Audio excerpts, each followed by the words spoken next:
padre vai fazer uma pergunta retórica. Retórica porque se você está dentro dessa igreja significa que você tem fé. Mas eu pergunto, você tem fé? Se você se considera uma pessoa que tem fé, você também deve passar na sua vida pelo mesmo que passa esse homem. Hoje Marcos nos conta a história de duas mulheres. Uma menina que ainda é adolescente, está virando mulher, e uma mulher que já se encontra mais adulta e por isso tem problemas de mulher. Provavelmente essa hemorragia era ocasionada por causa de um mioma ou coisas que hoje nós já sabemos que a ciência diz, algum problema no útero que ela tinha. Mas Marcos conta a história dessas duas mulheres, não para falar somente delas, mas para falar de um homem que acompanha toda a cena, que se chama Jairo. E é Jairo que nos ensina o que acontece conosco quando nós temos fé. Olha, Jairo era um homem de posição. Quando a Bíblia, quando cita o nome de uma pessoa, significa que era uma pessoa importante. E para ter o nome dele na Bíblia, porque ele era muito conhecido na época, era chefe da sinagoga. E Jairo, chefe da sinagoga, vai até Jesus, e naquele momento, nessa altura da missão de Jesus, ele já era mal falado e malquisto, principalmente pelos judeus.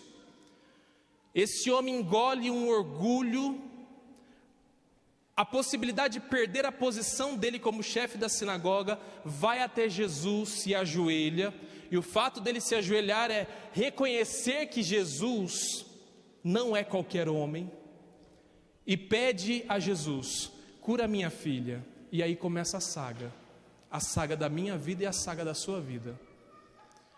Quando ele fala que pede para curar a menina, o que acontece no Evangelho? Jesus se prontifica e vai curar a menina.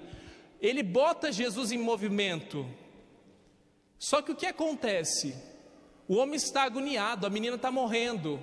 E de repente no meio do caminho, Jesus para. Até os discípulos são meio grossos com Jesus, porque Jesus para, ao invés de socorrer a situação, Jesus para e começa a se dar conta de que alguém tinha tocado ele. E aqui segue uma história muito bonita. Essa mulher que era considerada impura, e ela sabia que ela tinha uma chance de se tornar pura, curada, mas na sociedade todo mundo sabe que uma mulher com problema de hemorragia não poderia tocar um homem, aliás não poderia tocar ninguém. O simples toque dizia que o homem ficou impuro, e ela tramou no coração dela. Eu acho que essa mulher estava seguindo Jesus, porque ela esperou o momento certo, no momento que a multidão comprimia, ela chegou lá e tocou Jesus. Aliás, essa é a cura mais impressionante do Evangelho. Todas as curas Jesus faz conscientemente. Ele faz de longe, ele toca, às vezes ele nem toca, mas conscientemente. Essa cura, ele não faz, é alguém que toca nele e de repente ele percebe, alguém foi curado. E essa mulher vai na surdina porque ela não quer prejudicar a imagem de Jesus. Ela toca Jesus, e quando ela toca ele, e ela se esconde, sai no meio da multidão, porque Jesus fica procurando quem é, e é uma história muito bonita. E quando ela se denuncia, pelo medo da situação, de piorar a situação para o lado dela, ela esperando que o homem, o que era comum, iria simplesmente repudiá-la e entregá-la à lei, ele diz, filha, tua fé te curou. Até aí tudo bem. Essa é uma das histórias mais lindas do Evangelho. Mas agora você imagina toda essa cena, multidão toca, corre, vem, procura quem é, e o coitado lá, esperando.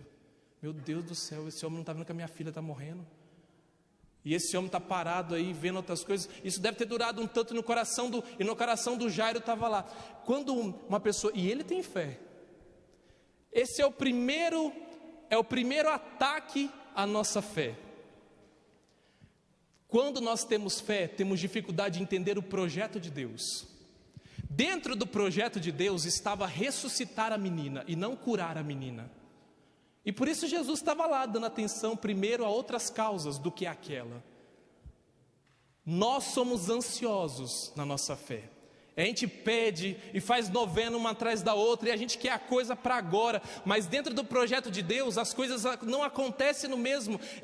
A dificuldade de quem tem fé é colocar o tempo de Deus dentro do nosso tempo. Quem tem fé tem que lidar com esse ataque todos os dias, porque eu preciso esperar o projeto de Deus assim como Ele quer e não como eu quero. E Jesus está lá dando conversa e o coitado do homem está no seu coração: meu Deus, agora minha filha morreu mesmo, porque ele não chega lá. Isso acontece conosco todos os dias. Parece que Deus não está fazendo nada, está quieto, parece que Ele não está trabalhando, parece que Ele não está dando atenção para o que eu estou falando. E às vezes até demora muito para que aconteça, mas depois quando acontece, aí eu consigo olhar para trás e vejo que era a obra de Deus. Aí eu falo: ainda bem que foi desse jeito. Se tivesse sido do meu jeito, tinha estragado tudo. Ainda bem que Deus é certeiro. Mas esse homem, pronto, acabou a situação. Muito bonita, foi curado, mas vamos lá, Jesus, vamos lá curar minha menina. E ele está agoniado, e aí continua a caminhada para chegar até a menina, porque a menina está morrendo. E aí vem um segundo ataque de fé na vida dele, que também é o ataque que acontece a nós, que quem tem fé sofre esse ataque sempre. Chega o chefe dos sacerdotes e diz para ele assim: meu filho, sua filha já morreu, por que você fica incomodando Jesus? E são as vezes que a nossa fé nos faz experimentar não só notícias ruins, mas acontecimentos ruins, ou coisas que vêm ao nosso redor para fazer com que nós percamos a fé. Porque isso é forte, sua filha morreu. É como se ele dissesse assim: para de incomodar Jesus, porque não tem mais o que fazer. E a fé te convida a ir além daquilo que não tem mais o que fazer. Esse que é o problema. Mas uma série de coisas na sua vida vai acontecendo para que você desista de ter aquela fé que está dentro do teu coração. E é gente falando mal de você, e é gente dizendo para você não fazer desse jeito, e é gente querendo derrubar as suas coisas e construindo barreiras para que você não ultrapasse aquilo que você precisa ultrapassar. E às vezes você começa a enxergar assim, que nem o chefe do sacerdote: realmente morreu, não tem mais o que fazer. Aí você perde a fé. Se você não for firme nesse ataque, você perde a fé. Mas o homem continua, e ele continua, e quando chega lá, o terceiro ataque da fé acontece. Quando ele chega na situação, o que acontece? O que ele encontra? Aquela confusão. E Marcos não deixa de dizer isso. A confusão instalada, as carpideiras com certeza já contratadas. Sabe que nessa época existia um grupo chamado carpideiras. Quando estava alguém morrendo, elas eram contratadas para chorar no velório. Então isso era muito comum. Nos escritos dos judeus antigos está escrito: as carpideiras são pessoas famosas.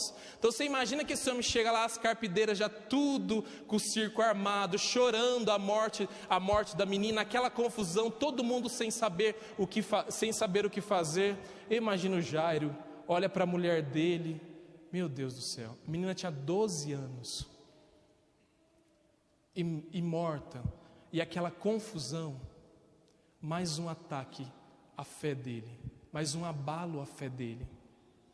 Sabe quando você se encontra você olha para a situação e você fala assim: meu Deus, não tem jeito não. Quem é que vai resolver essa bagunça aí? Quem é que vai resolver essa bagunça aqui, dentro de mim, que eu criei? Quem vai resolver isso? E aí ele persiste, e olha, desses 3 ataques de fé, nos 3, no primeiro, quando Jairo está lá vendo a situação, Jesus bate nas costas dele, e pode ler na Bíblia: continua, filho, vamos continuar.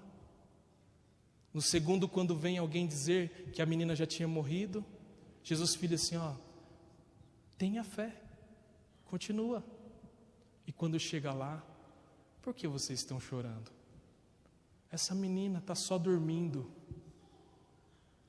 E ele ressuscita a menina. E é interessante a delicadeza que Jesus tem de lidar com a morte. Sempre quando Jesus vai falar da morte, ele fala que a pessoa está dormindo.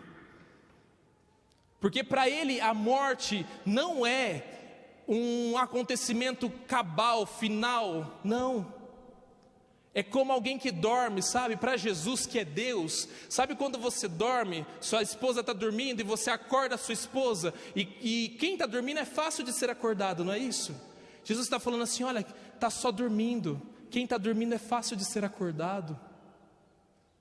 Ele está dizendo que a morte é isso, e aí faz Jairo entender a condição da morte, mas ressuscita a menina, para mostrar que ele é Deus, e que Jairo precisa persistir firme, mesmo quando a fé dele é atacada. Quantas vezes a sua fé é atacada? Até por você mesmo. Porque dentro de você tem dificuldade de acreditar que vai acontecer. Eu falo como Jesus hoje para você. Não tenha medo. Continue. Vai acontecer isso mesmo. Quem tem fé vai ter dificuldade. Não adianta. Mas continua. Porque de um sono você será acordado pelas mãos de Deus. Pode ter certeza disso.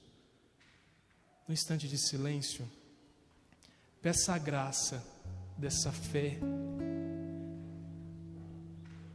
firme, dessa fé que não falha, dessa fé que não enxerga medo. Peça o dom da fé.